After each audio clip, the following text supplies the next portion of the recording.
There's no doubt which is the hottest place on the Silk Road. It's Turfan.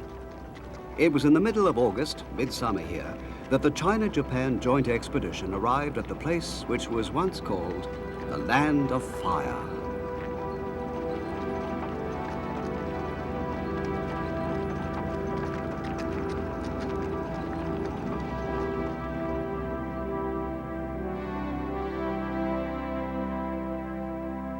The Turfan Basin is near the beginning of the South Tian Shan section of the Silk Road, which lies between the Tian Shan Mountains and the Taklamakan Desert, right across the middle of the Western lands.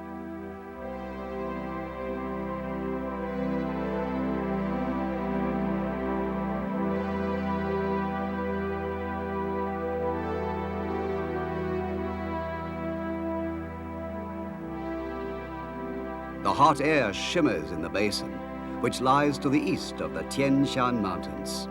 Summer temperatures average over 40 degrees Celsius, or 100 degrees Fahrenheit.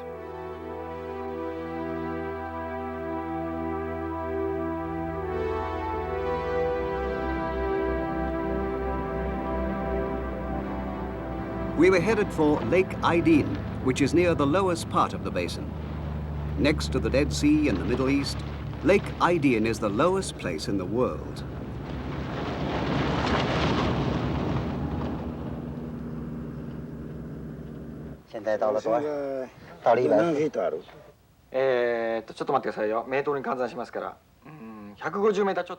Our altimeter read 154 meters below sea level.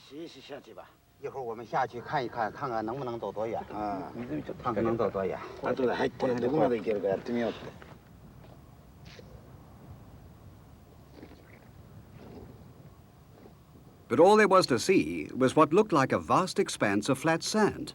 Apparently, the huge lake had completely dried up.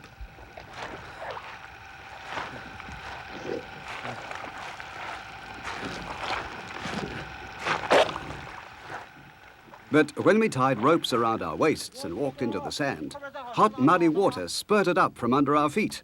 It was a lake after all.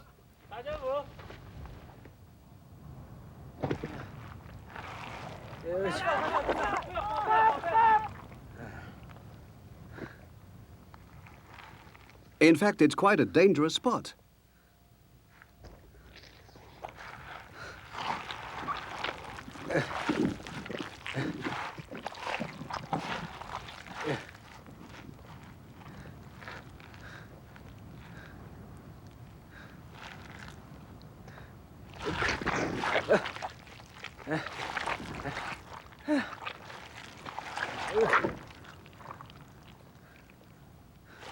But no matter how much you exert yourself, you can never feel any sweat. As soon as it appears on your skin, it evaporates. It's extremely dry here, and the annual rainfall is only about 1.5 inches.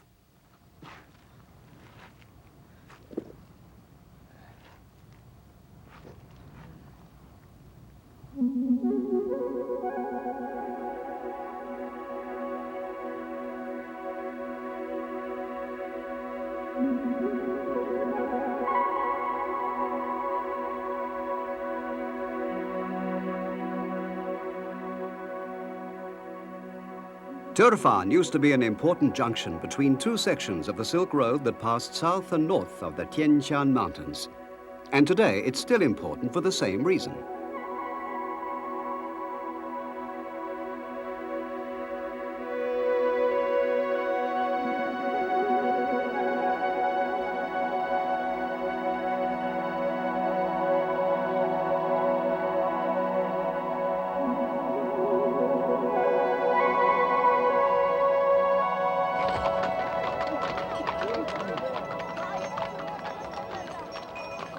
The population of Turfan is 170,000, and 70% of these are Uyghurs. They're descended from nomads who once wandered the Mongolian steppes.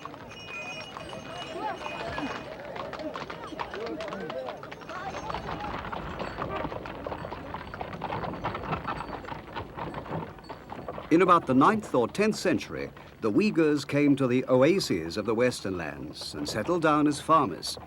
Most of the people here are Muslims.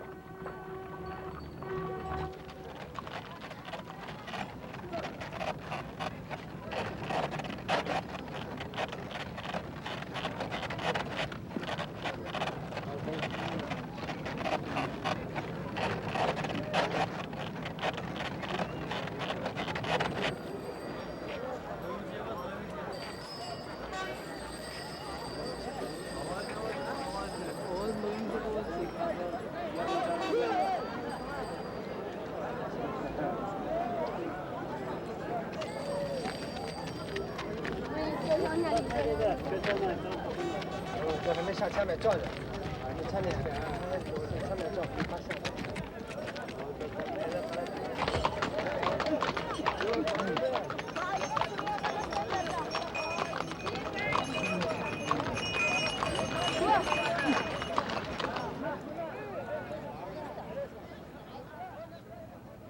This is a cinema we found in the main street.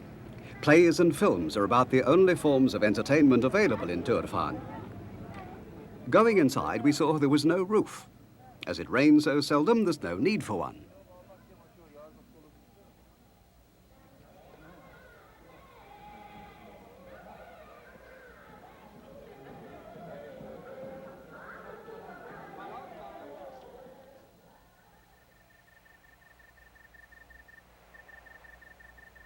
Even at night time, the temperature never falls below about 30 degrees Celsius or 80 degrees Fahrenheit.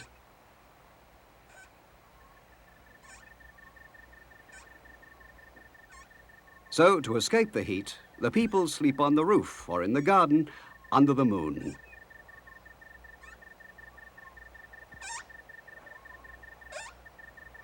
They've lived the same sort of open-air life ever since they first left off being nomads.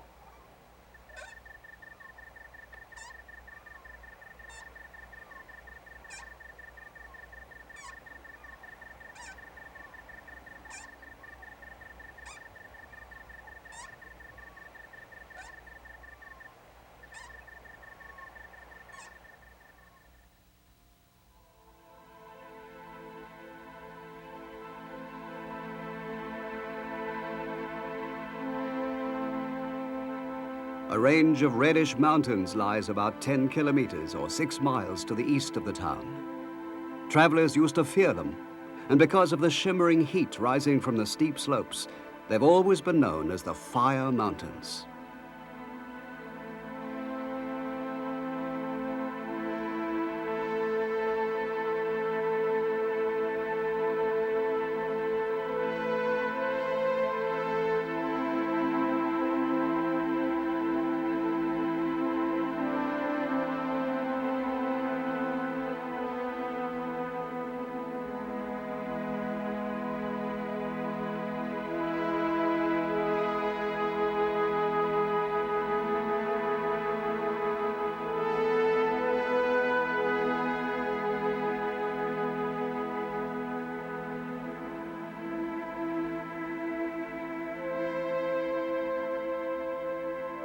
When the mountains begin to shimmer, the ground temperature is already an incredible 80 degrees Celsius or 150 degrees Fahrenheit.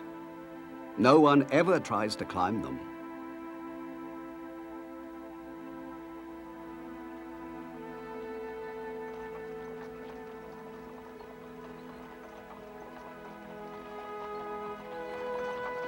During the Tang dynasty in the 7th century, a young Chinese priest called Xuanzang set out for India from the plain below these mountains.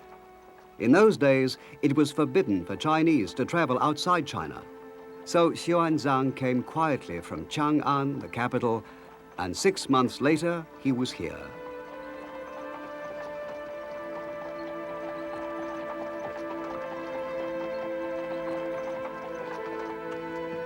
In those days, it was called the land of Gaochang, and it was ruled by a tribe called Han. Here, at what was once the capital of Gaochang, we can see signs of the prosperity of the time 1,300 years ago, when Xuanzang arrived after his exhausting journey from the capital.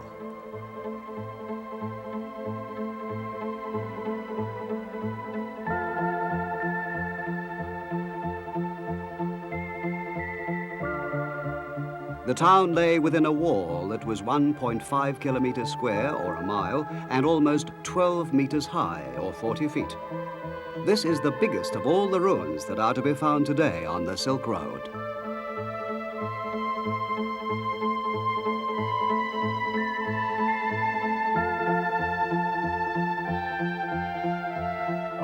Before the birth of Christ, Turfan Oasis was used by early Chinese emperors as a base for their invasion of the Western lands. Later, when China was distracted by the civil wars of the 5th century AD, the land of Gaochang became an independent kingdom. It was a Buddhist country, far away from metropolitan China. And still today, within the ruins of the castle, you can see a stupa or primitive pagoda and the ruins of a temple with a staircase in it. But in those days, there were not only Buddhist temples here in Gaoqiang, but also temples of Zoroastrians, the Manichees, the Nestorian Christians, and so on. These religions had all come from the West and must have seemed very strange and exotic to the people. By the 7th century, when Xuanzang arrived, Gaoqiang was at the height of its prosperity.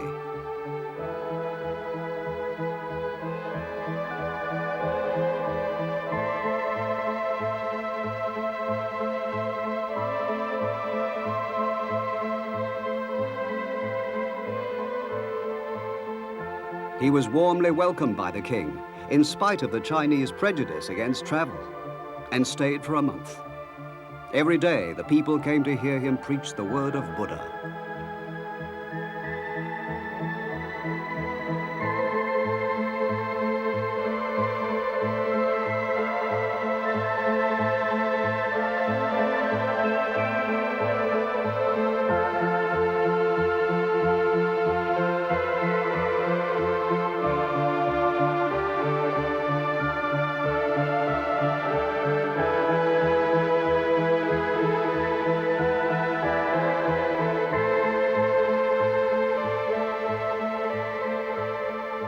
But even though Xuanzang was only a young man of 27, he had no time for wondering at strange religions.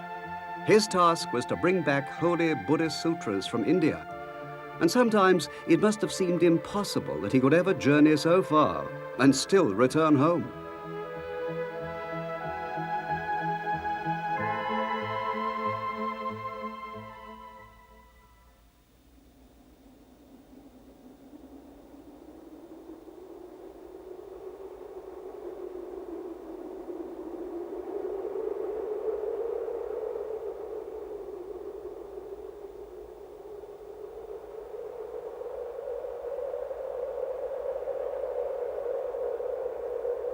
"13 years after he had left Turfan for India, he passed through again on his way home.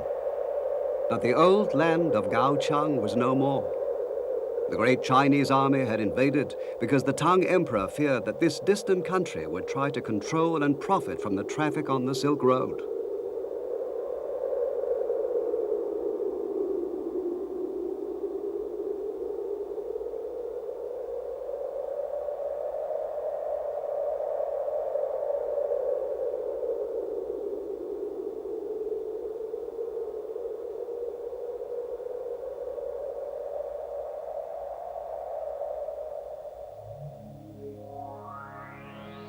The remains of Gaoqiang have been excavated this century, and they include many objects that give us some idea of life in far-off times.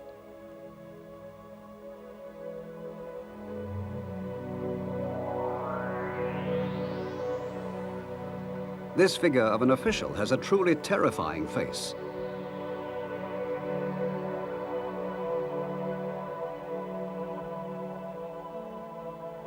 But this woman, a typical lady of her day, had a face like a beauty from Kyoto in Japan.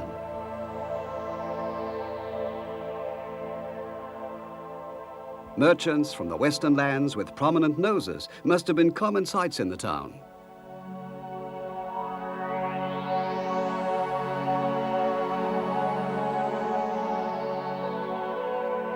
The Manichaean religion, which came originally from Persia, was based mainly on Zoroastrianism, with Buddhist and Christian elements. It was rather popular in this area.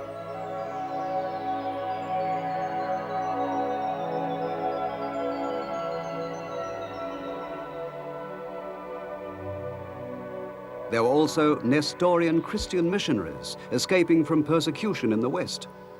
Their faces are like those of Turks, but their clothes look more local.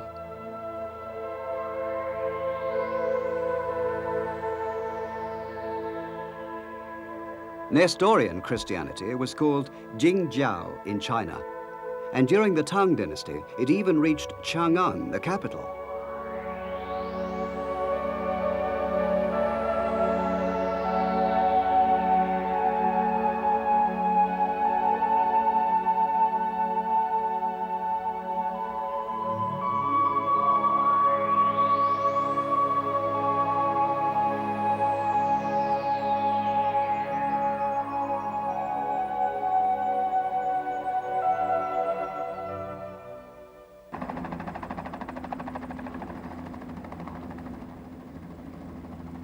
The western part of the Turfan Basin was protected by Jiaohe Castle. Seen from an aeroplane, it looks like an ocean liner on land. It's a natural fortress carved out of the rock at the top of a cliff. It's 300 meters wide, or 1,000 feet, and more than 1.5 kilometers long, or a mile.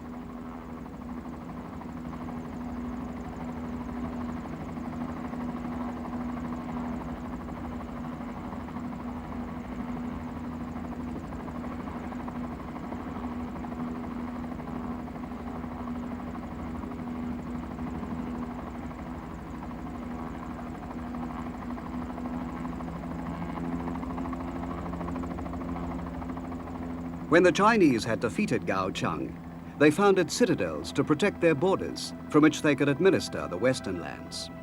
In Tang, China, a castle was more like a walled city.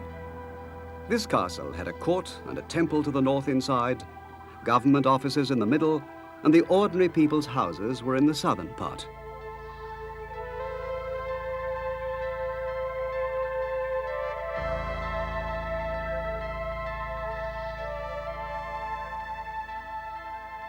According to the records of the Tang dynasty, 7,000 people lived within the walls.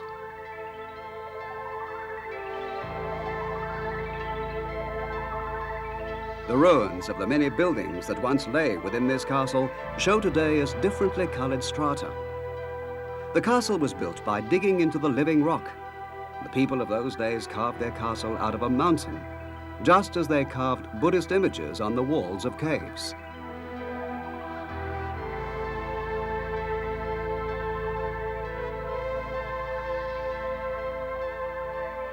Today, you can still almost sense the presence of the ancient builders.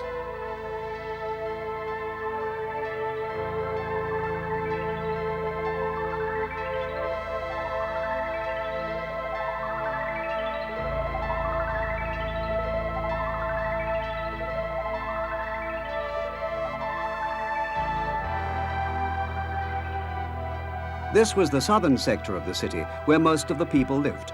We should call it downtown nowadays. The officials appointed by the Tang emperors were, of course, Chinese, but most of the other inhabitants were from different races. We know from surviving documents that people with Iranian and Turkish names lived here, and there must have been representatives of other races as well.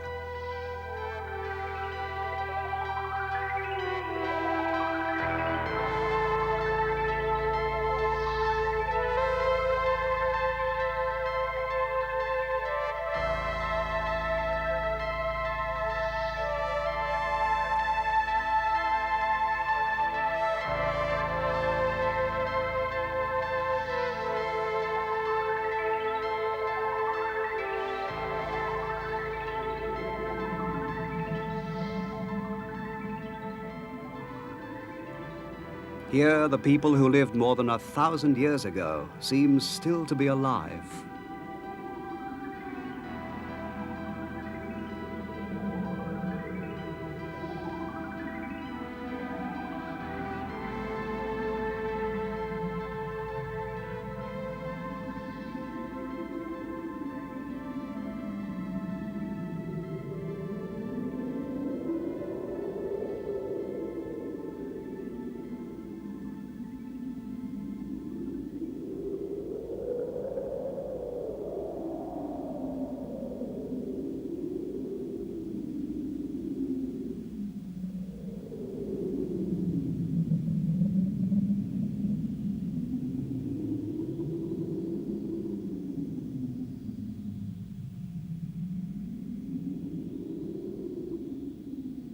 The places where they did their cooking can still be clearly seen. You can see what were wells, too, here and there. You hardly feel that they're more than a millennium old. If you listen carefully, you feel, you might almost hear the voices of the women who lived and drew their water here.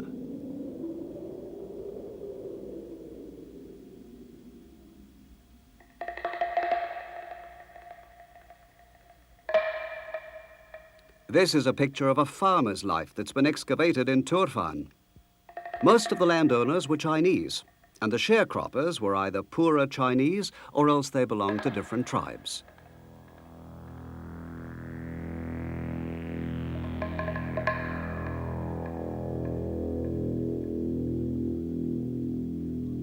According to the records, sharecroppers had to pay taxes every year, whatever their crop was like.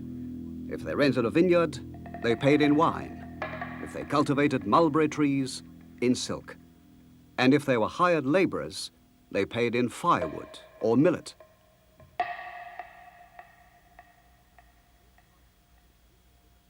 This contract is beautifully written in Chinese characters. It was probably written by some official for a sharecropper. This is what it says. I will cultivate rice and barley on the land I have received. I will pay the tax after the harvest in the autumn. And if I can't pay, I will offer my wife and children as compensation. In those days, even a 10-year-old child was a useful worker.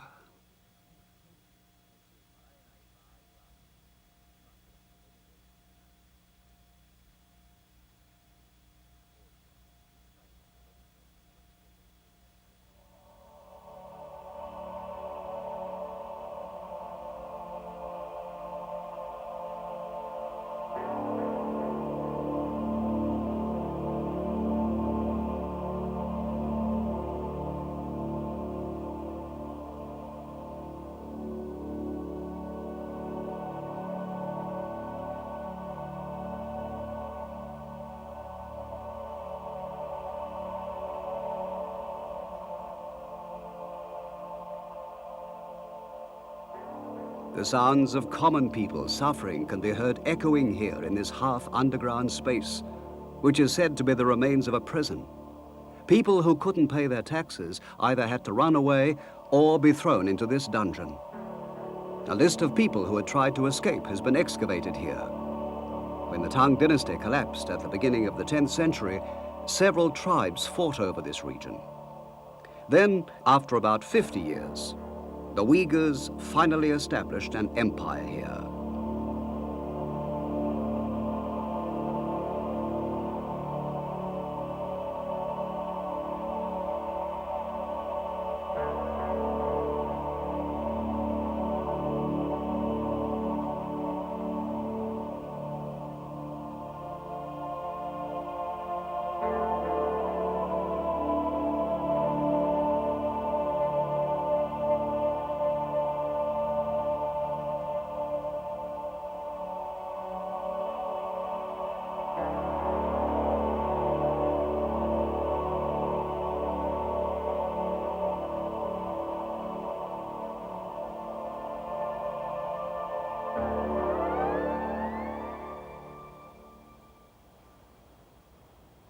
On the 24th of August, snow fell for the first time on the Tian Shan Mountains.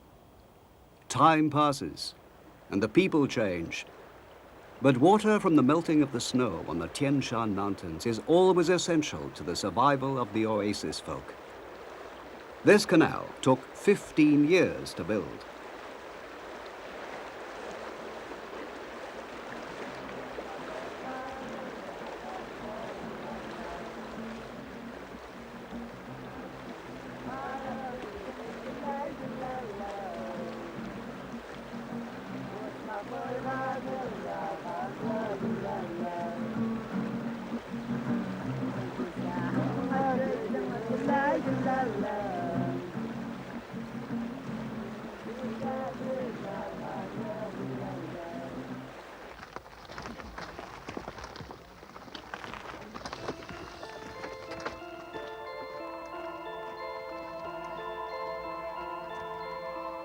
In August, it's time to pick the grapes. Turfan is the principal grape-growing area of the Western lands.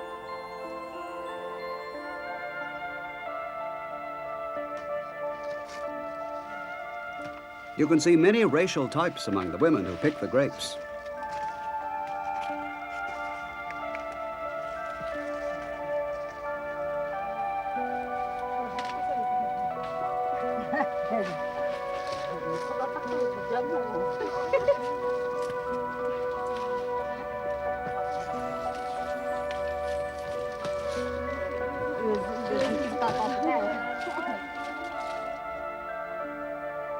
The grapes are dried by old men inside brick-built huts that look as though they're made of mosaic.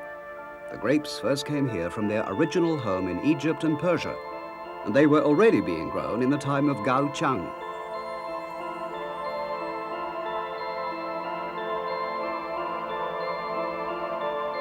Even during the Tang dynasty, wine and grapes from Turfan graced the tables of Chang'an, the Chinese capital.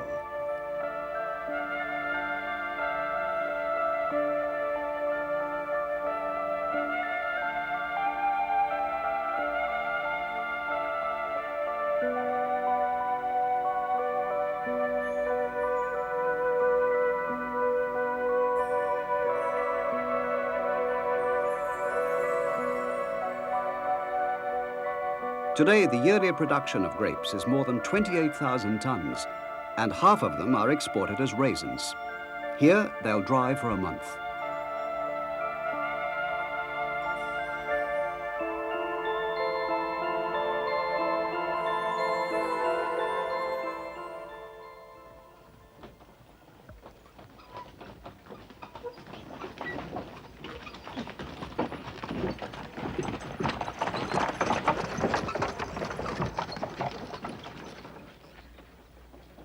You can often see people building a new house in one of the small alleys. During the summer season, the entire family, including children, help to build themselves a new home.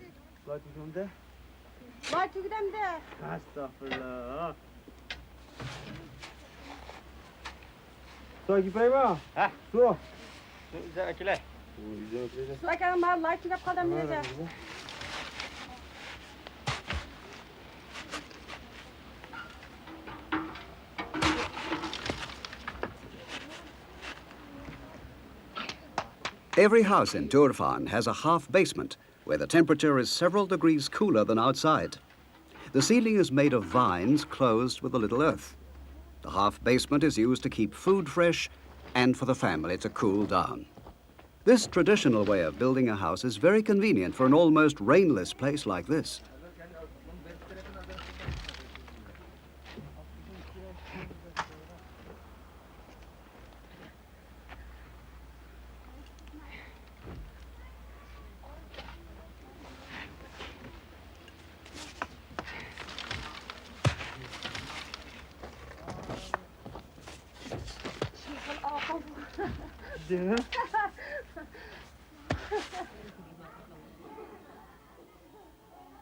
At 2 o'clock in the afternoon, everybody takes a siesta, and the whole oasis is silent for a little while.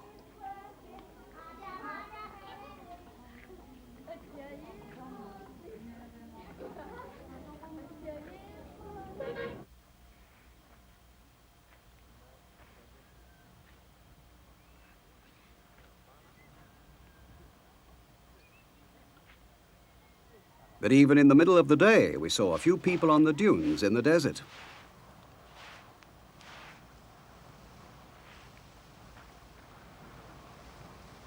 Inside tiny tents, old people sit with their feet buried in the hot sand.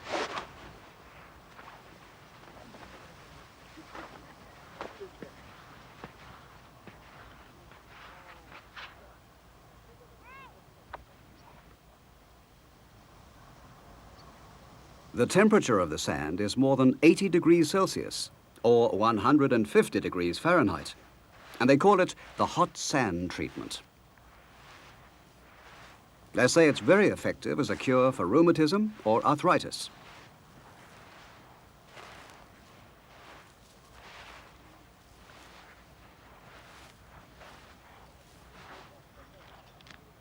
The Uyghurs consider the sand as a friend, and these old men will sit with their feet in the sand until dusk.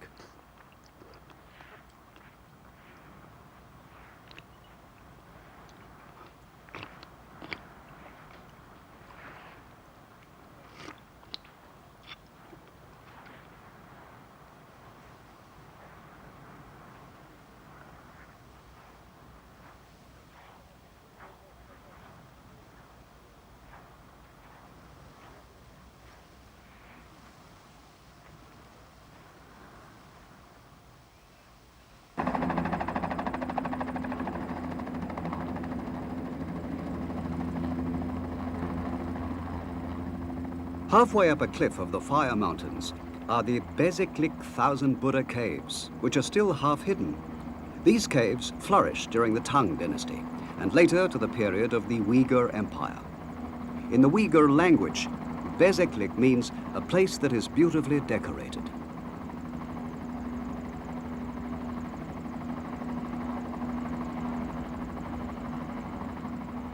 But this has been a place of destruction twice in history.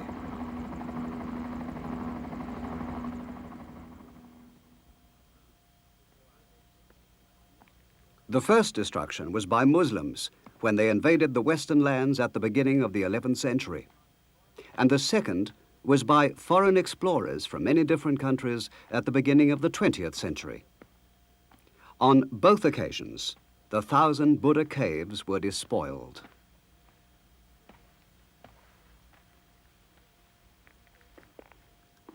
The Uyghurs who came here from the Mongolian steppes in the 10th century were Buddhists at first.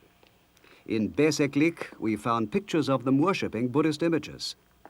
But after the invasion of the Muslim Karakhans, they were converted to Islam.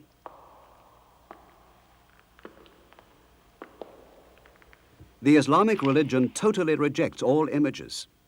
Worse, a superstition arose that people would be cursed if they were looked at by a heathen image. They believed that to avoid the curse, you had to destroy the eyes of the image. So most of the Buddhist images in Bezeklik were defaced.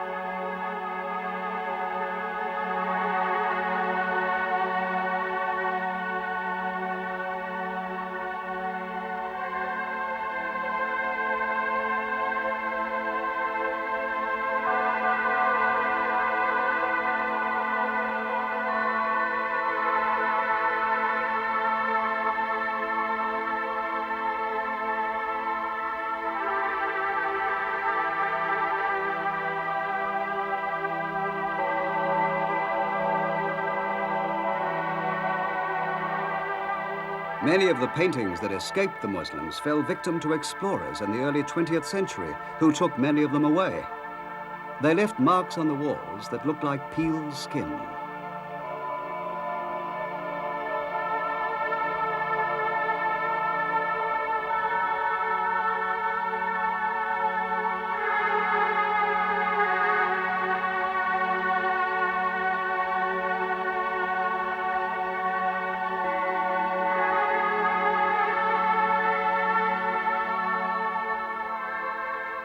But amid all this destruction, there still remains one fragment of a mural that tells the story of the arrival of many foreigners.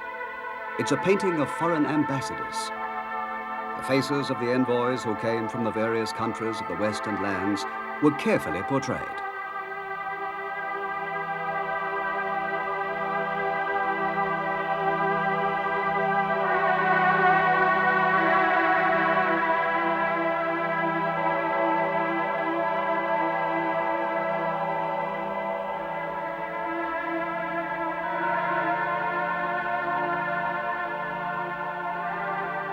The man with the big eyes came from Burma.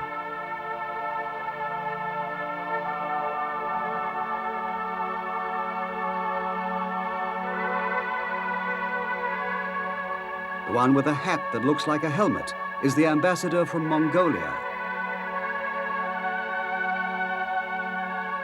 And the man with a turban round his head is an Arab. And there can be no doubt that all these foreigners who came to Turfan from distant countries brought elements of their own cultures with them.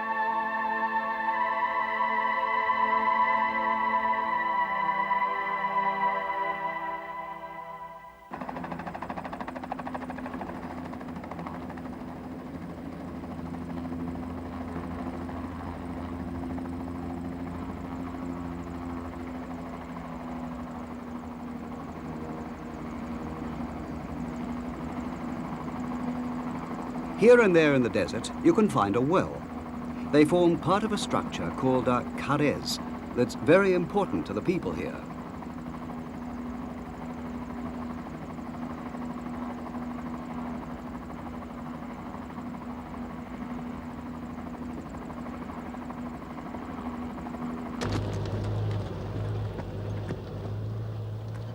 Carrez is the name for an underground water system that's been created by connecting a series of wells by tunnels to the foothills of the Tian Shan Mountains. It's believed that the idea was brought by Muslims from Persia, but when it arrived is not known.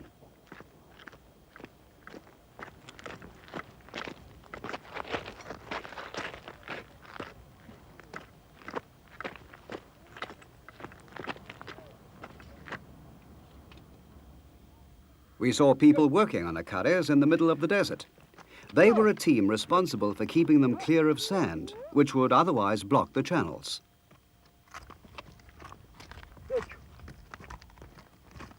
There were oxen pulling at ropes, which went through windlasses at the tops of the wells. Workers at the bottom of the well load waste sand and gravel into a basket, and the ox pulls the basket to the surface. When the basket is lowered again, the ox must go backward.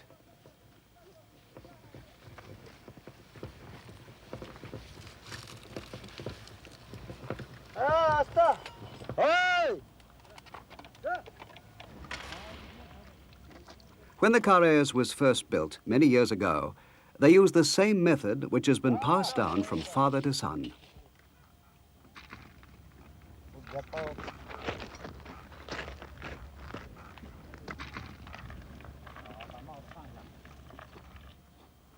But we wanted to know how the water could flow beneath the arid desert. So we went down ourselves to take a look.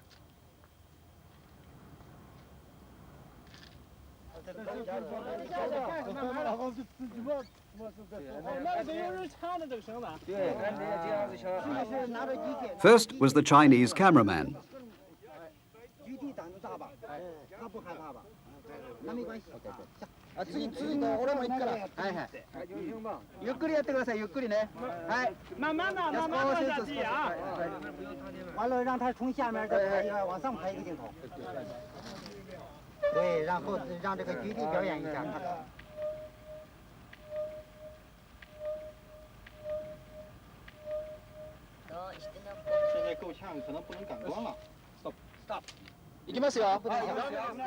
Then it was the turn of the Japanese team.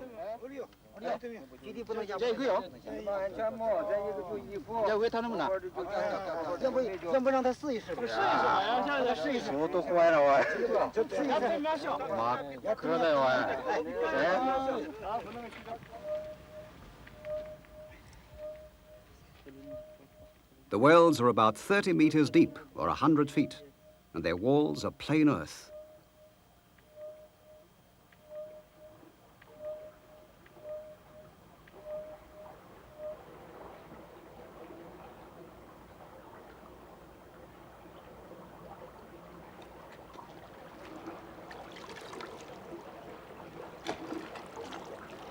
This carrez has about 300 wells, and every day, somewhere, this sort of work is continuing.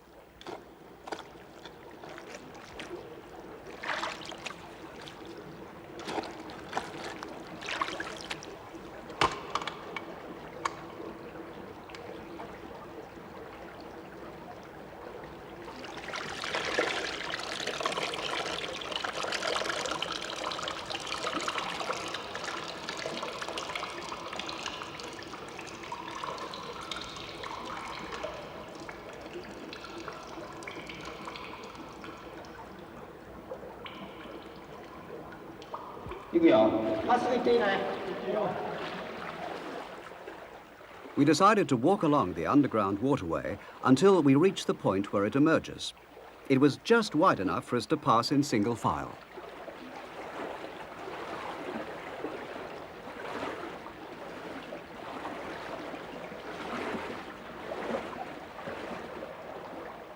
Inside the carrez, the temperature is only about 20 degrees Celsius, or 65 degrees Fahrenheit, but the water flowing underfoot is so cold that it feels almost painful.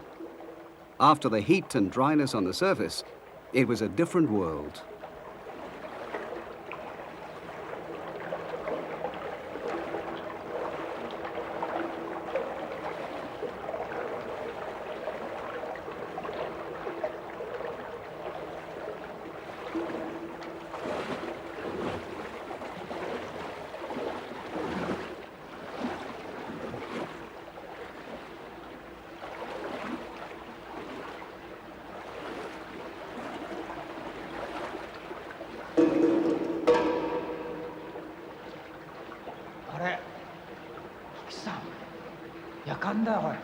nhà cát.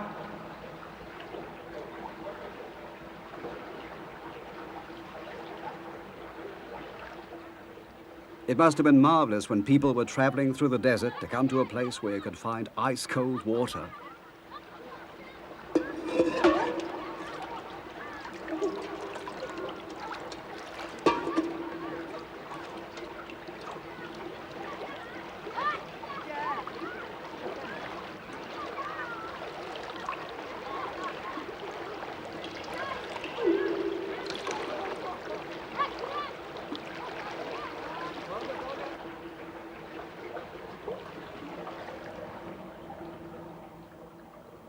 That's the way it was in the old days of the Silk Road.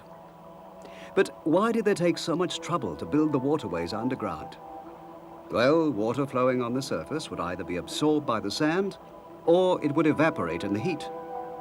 In the days when surface canals were still very primitive, it was better to dig one underground.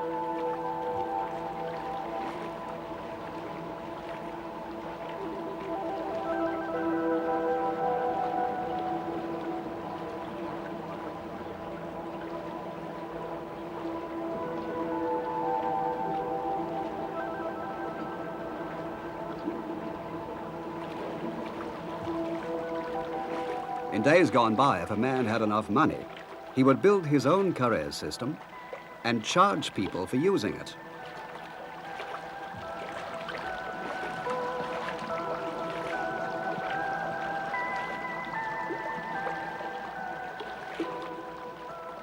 But today, the system is operated by the People's Corporation. And even though surface canals have become much more efficient, many people use the good quality water from the carriers.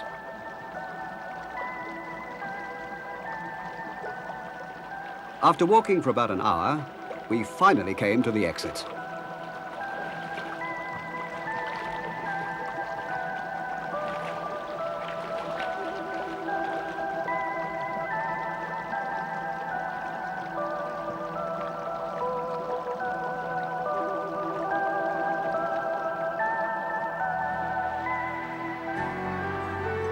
The water from this carriers freshens a tree-lined street through the oasis.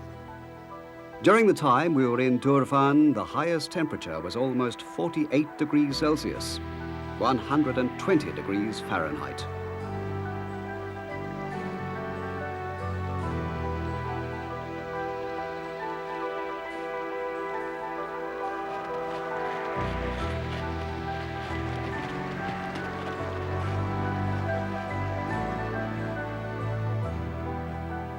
Even in September, the heat showed no sign of letting up. In the old days, people would wait until after sunset before setting out on a journey.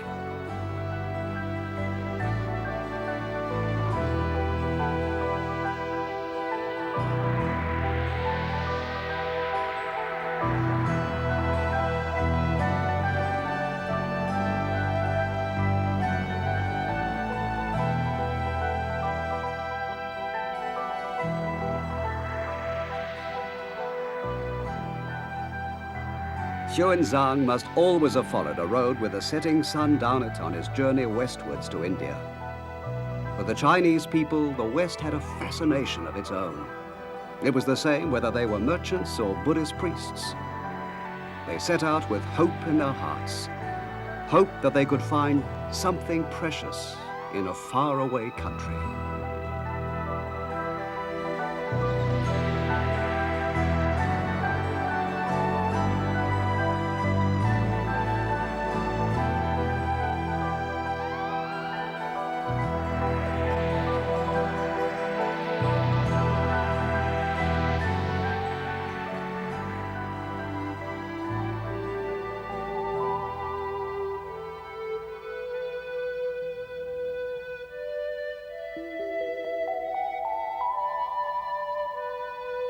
Now we too were following the setting sun along the South Tian Shan Road.